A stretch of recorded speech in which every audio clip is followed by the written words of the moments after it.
Welcome back to Switch to Linux. So we're back on my Ubuntu Mate desktop here. What I wanted to talk about today is just a little bit more as I've been walking through the process of slowing down and simplifying. I've been talking about this for the better part of a couple months now, and I'm really starting to clarify some things. I'm starting to ask some questions. I'm just starting to look back and say, what types of things can we do to simplify our life? Because really, as I'm starting to understand, the more simple our life happens to be, it turns out that we can get more done. We're more efficient because we have less on our minds. There's less burdens. And imagine, if you will, it's like a computer system. And if you're watching this video, you're probably some degree of computer geek. Welcome to the Computer Geek Club. But what I wanted to say and what I wanted to talk about specifically is that imagine like you've lost your mind and you're going back to a Windows system, okay? And you install the program. If you remember back to before you actually knew what how to really run a computer, and you're online and going like, ooh, there's some cool program. Ooh, install. And then you didn't even know what you were doing. You just hit install and next. And before you know it, you got 700 toolbars attached to your browser. You got 75 million viruses back there. The entire computer is starting to run approximately the speed of a turtle who's just ran through some molasses. And that's kind of crazy, and that's kind of slow. And what I wanted to talk about today is that when we have all these crazy burdens and all this crazy stuff in our life like this, then what happens is our life starts to slow down as we have more things going on in the back of our mind. That we think of the things that we need to do. We think of the things that we need to say. We think of all of these types of things that are kind of going on. And what I'm finding as I sell more stuff, as I cut back things, as I slow down, as I let less apps communicate, as I cut one smartphone out of my house, what I'm realizing is I'm kind of going, in many ways, casting off some of the new tech. Now, mind you, I love a lot of the new tech, but I hate how it's being implemented. I would love something like a Fitbit that would track health data, as long as that health data stayed between my device and my computer. I don't want it to go from this device through the internet to somebody's cloud server and then back down to my other devices. But I don't want my contacts doing that. I don't want all this stuff going on. And all this has actually gave me an intriguing idea that I'm going to think about doing. And I'm going to talk to some people about it first, though, before I unleash my idea. But it has to do with what happens if we let them track everything about us that they want. What happens if we allow them to do that? And so part of what I've been thinking about is it's not just the physical, the material stuff that we want to consider as we are doing this, but what does the footprint of our digital lives look like? And I talked about, and jokingly had mentioned in, I think, one of the tinfoil hat times when I was discussing this, I had actually talked about data hoarding as a concept. And somebody actually sent me a link to I don't think they sent a link, actually. They sent just a comment that apparently, I think it was on Reddit, that there's actually is a data hoarders channel on Reddit. And I was like, that's kind of cool. I did not get a chance to look at that yet. But the reason I'm getting into data hoarding as a thought is it's one thing that we have a lot of stuff in our lives that kind of gets in the way of everything. But another thing, though, is that if we just start collecting all the data, I know if I look at my archive disks, in fact, I know for a fact, because as I built one of my old computers, a Windows 98 computer, kind of mirroring the computer that I had in college, I still have an installation file for a Winamp on my drives. And it's the coolest thing. And it's like, I look back at that and go, yeah, I don't really want to delete it. I'm not going to get rid of that because it's just such a cool point of history that I still have an old, from the late 90s, a Winamp installation file. That's pretty cool. Um, but what I do realize I have is I have redundant pictures because as the smartphone market, and by the way, I did go to the store. I went out and I got some tape, and so I electrical taped this up. But the way I did it, look, rabbit. Anyway, I kind of put a little edge there, and then on the middle part of the tape, I put just a little piece of plastic tape up. So when I need to use the camera, I just do this and sticky this back down like that. And so now I can use the camera unhindered, and then when I'm done, I just roll it right back up. And I did the same on the front. Now, it doesn't look quite as good on the front camera because the problem is that the light sensor is right. Let's see if I can get this in view here. Okay, so the light sensor is over here, so I couldn't just put the tape over here like I wanted to, because there is that light sensor. But this will block the front and the rear camera, so my phone will no longer be snapping photos of me randomly. But I can still easily access, and I did the same exact thing here, so actually I would probably want to do this one from the bottom up because it also allows me to access the mic if I have a problem. But I did the same thing. I have a little piece of plastic there. I can roll that up, and then now the camera's open so I can do the selfies or whatever else, and then I can roll it back down. But the reason I got into that is, you know, nowadays we have cameras, and I'm actually going to be selling this camera online if I can because I actually have two digital cameras, and they're both decent. This one's a 14 megapixel, and I think this one's a 16 megapixel. It says 6 megapixel, but it's actually 16. So I'm going to keep this one because I like this takes slightly better photos than this one. But they're both good cameras. And you know, it used to be I'd keep the camera charged up. I had a little camera case. I'd go out, you know, I'd do my things. I'd snap my photos. You know, you go out geocaching, you keep your camera with you, you snap your photos, etc. You come back at the end of the day, and I would just take my card out or just plug the camera right into the computer, grab all the files, and then I'd put a nice organization. So if you look at my pictures prior to smartphones, all of my photographs are completely organized. And then, of course, we get smartphones. Of course, now our smartphones take better pictures than our cameras do. And I think that this smartphone does take better pictures than that camera. I'm going to keep the one real camera anyway. But you go around, you snap your photos, and you never really get it along to plugging your phone in to organize and catalog your pictures. And I certainly don't keep the pictures as clear on the phone, and I should delete every picture on my phone that I don't need. And then as I go out, if I take some photos throughout the day that are significant photos, like sometimes I just take photos just for brief reference. Other times I'm taking a photo because I want to keep that photo around. Well, I should take those photos off immediately. Now, the downside is as the technology moves, the companies, whether it be the Google account or the Samsung account or the Apple account or the Lord help us, Microsoft account, or whatever other account there happens to be, they just want us to sync everything up with there, so then, hey, your stuff is all stored in the cloud. Now, the advantage of storing your stuff in the cloud, of course, is if I store all my data from my phone up in my cloud, then what happens is if phone gets dropped in the toilet, whatever else, I don't lose anything, because I can just go right up to the cloud and grab the data back down. But if I'm managing my data better, I never risk losing anything anyway. It might be a pain to reset the thing up, but now we have to ask that question. Is it worth them having access to a full mirror of my phone on their online services cloud linked directly back to me?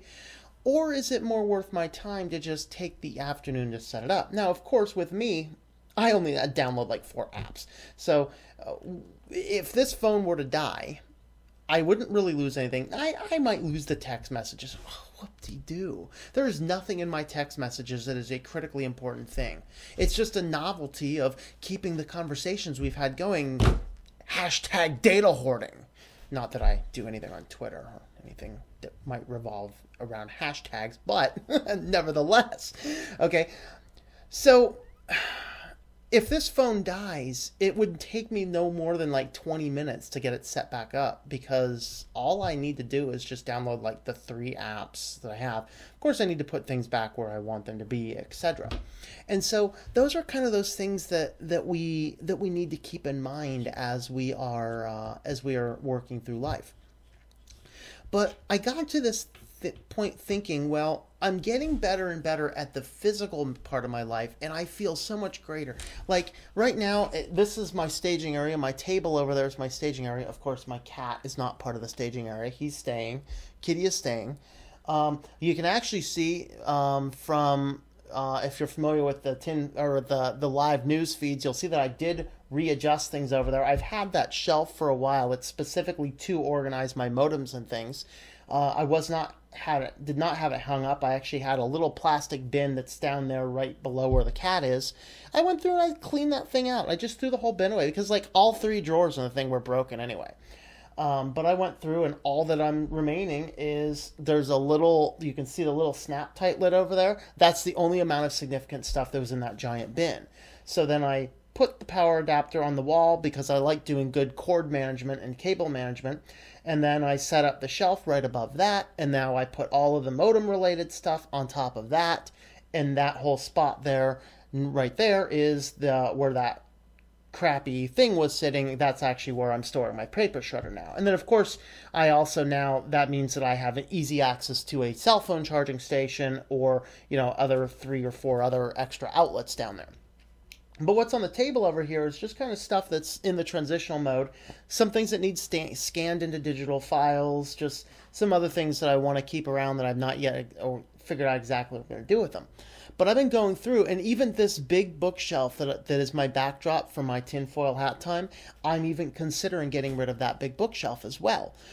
Simply because I've cleared out enough books that I can actually get rid of that and not lose any space, because the other bookshelf that's you can't see anything on it, that's behind me there, that one there I've actually cleared off almost the whole top shelf, almost the whole bottom shelf, and I have another very large bookshelf that is completely empty in the other room. And so I'm getting a whole lot better with the physical management of the physical stuff, but then it starts begging this question about the the digital stuff. How do we manage our digital lives? So one thing I had is I have thousands and thousands of sermons. And I'm not sure that's an exaggeration. I mean, I recorded most of them in 64 kilobit per second, and I have 30 gigabytes. So do the math. And I had all those sitting on a shelf. I said I'm just going to donate them all. If you want sermons, let me know. Hopefully before before I get rid of them all. I'm not too opposed to dropping some in the mail if you want some. And because almost all of them are all free downloads now. The ministries that have given them to me, you used to pay $2 to download a sermon, now they're all completely free. And so they're all legal to have without having access to that. I'm not going to sell them, of course, because that would violate copyright. But the thing is that I don't need all these discs laying around when I have the digital copies, and I've had the digital copies for years. So I'm getting rid of stuff like that, but now I'm figuring out how to organize things. And here's the one question and the one challenge, because this came to light as I was manipulating my Galaxy and as I had to replace my phone, thanks to iOS 10 bricking my 5C, contacts.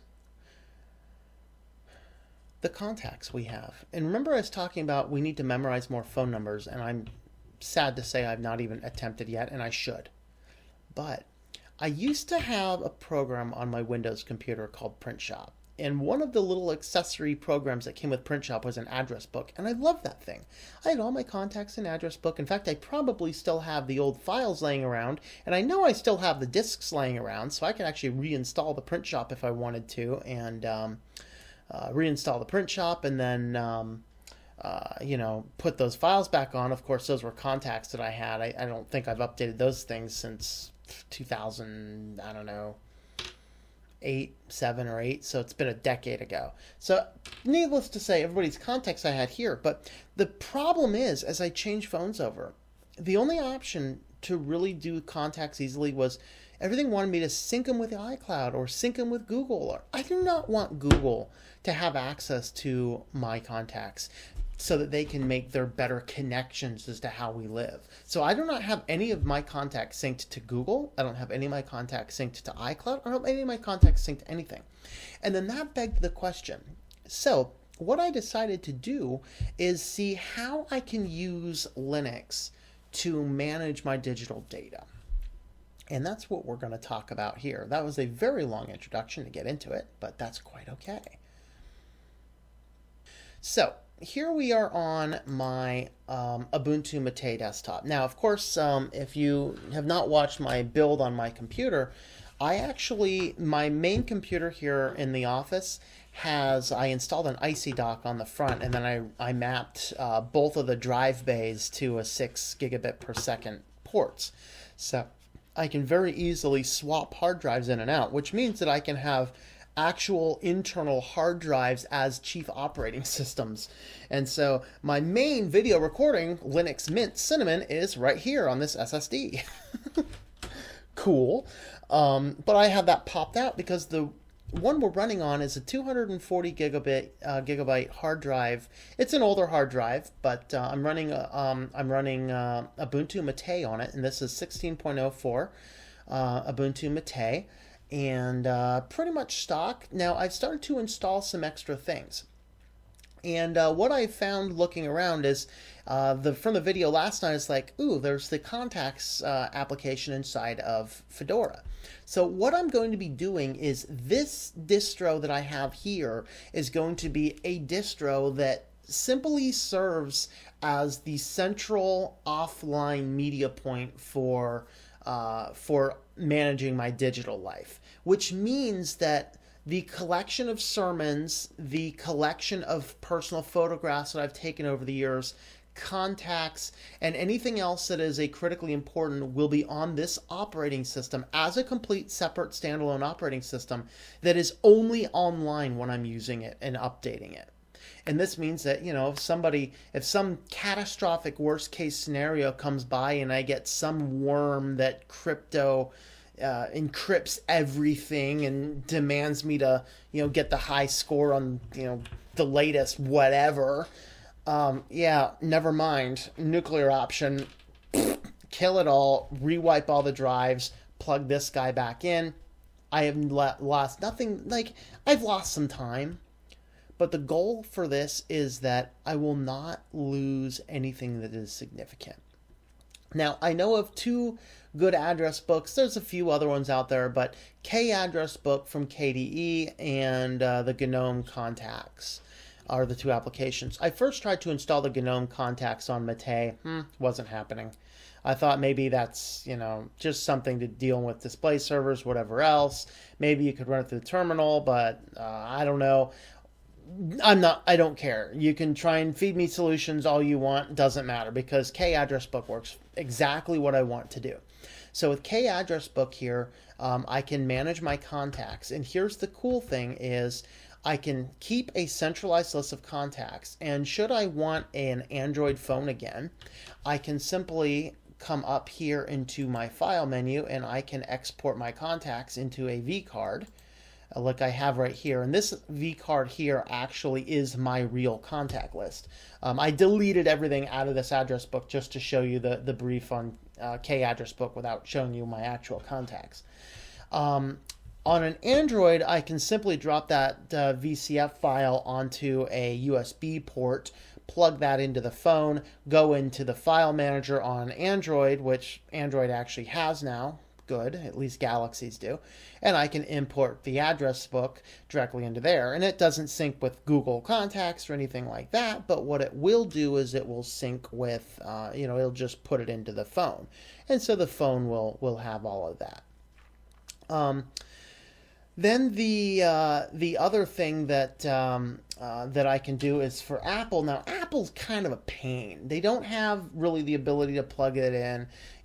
You pretty much usually, quote unquote, would have to do everything through iTunes, but I don't want to do that because that still allows some syncing going on, and I can't control the version of iOS on my phone with iTunes because if you plug it in and there's an update, it's like, hey, you have to update your phone now. It's like, no, I don't want to. You bricked my phone last time that happened.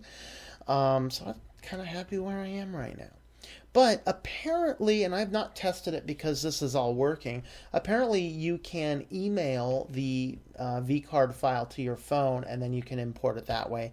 I've not had a chance to play with that yet, but there's some other options. Regardless, I'm going to be using K-address book on this to manage all my contacts. So if I get a new contact, I can manually put it over. Now, to get them initially off of the iPhone, I actually had to install a third-party app, which made me a little bit nervous because I don't know if they sent a copy of my contacts to them or not. But I figured, you know what? I installed the app, sent the contacts briefly, then deleted the app. Hopefully that was secure enough. But it was the only real way I could do that without syncing them to iCloud or syncing them to Google.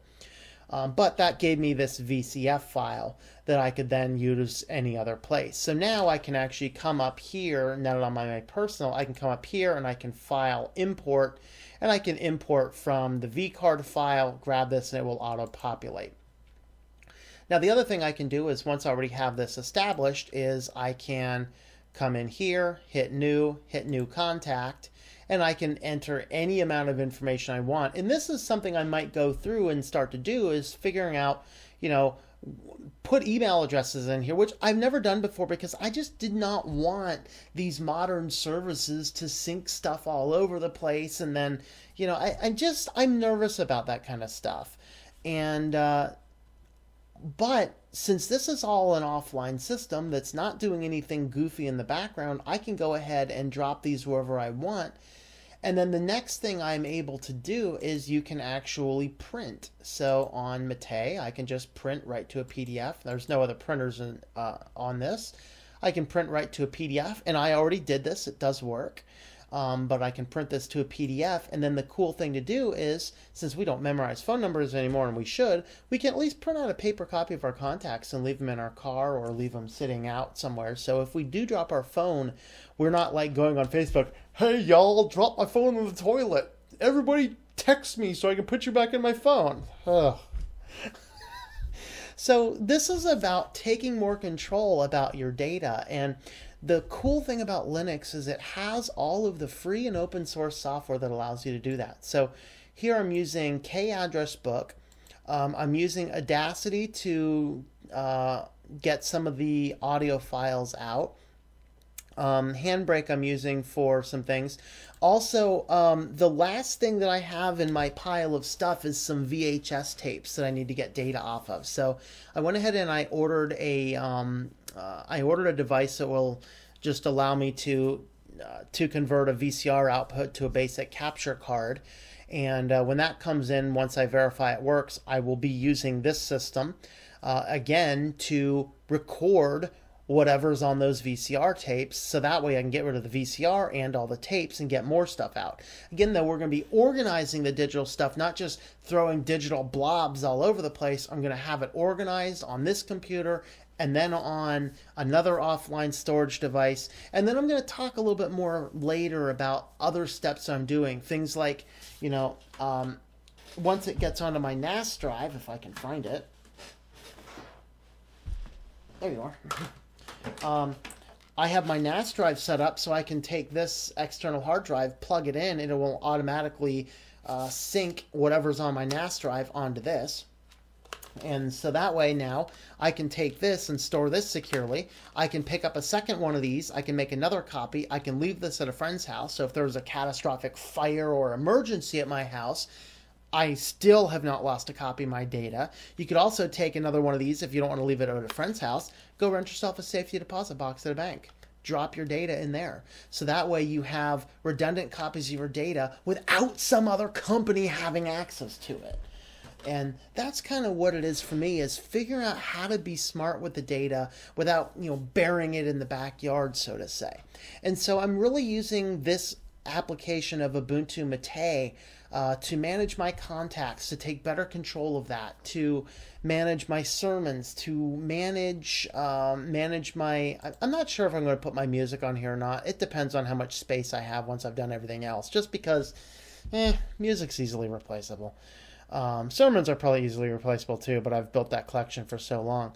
But this build here is specifically to manage contacts. It's to manage media. It's just to make sure that I have one central location that's always up to date, because that's what I always did in the past. Now, of course, in the past, it was my old Windows XP computer that did all that management, but since the smartphones came around, 2010 hit, 2012 hit, smartphones started becoming more nebulous, and then what happens is we start to become sloppy. And I'm calling people to stop being sloppy, start being more intelligent with the way that you're managing things, and come back and take control of your data again, and use the available resources to take back control. Be intentional with your life. That's kind of what it is be intentional with your life. In this case, I'm using all Linux software, free and open source software, to take back control. And is this a little bit harder? Does it take more time? It absolutely does. But you know what? I'm not being sloppy. I'm not relying on some company. What if Apple decides one day that you violated terms and conditions and locks you out of your account? Good luck getting your contacts back. But I know if I have this copy, if I make a redundant copy of this drive, drop that drive in a safety deposit box, leave a copy at a friend's house, that's cool. I'll be fine. Short of the world blowing up or a nuke falling on the town. And if the nuke falls on the town, I promise you I'm going to have bigger problems. Okay? But use Linux. Use these tools in Linux to take better control of your life. Cut back not only the physical things in your life, but your digital things. Take back control, because I'll tell you what, as I move to following Dave Ramsey's plan, and you're being intentional with your money, you feel like you have a raise. I started being intentional about looking at every item, and I'll walk through the house and it's like, why am I keeping this item? If I don't have a good answer, it gets thrown away or thrown in a donate pile. Like I've already taken, I've already taken tons of stuff to Goodwill, and I already have two full bins again. I got to run down again, but just being intentional with your physical things, I feel so much better. And now that I'm moving from the physical things into the digital realm, now I feel like these big burdens have been lifted off. Like I feel like I'm just gonna jump into better productivity, just because I'm being more intentional. I know that things are taken care of. I'm not relying on some other company or some login app or something else to better my day.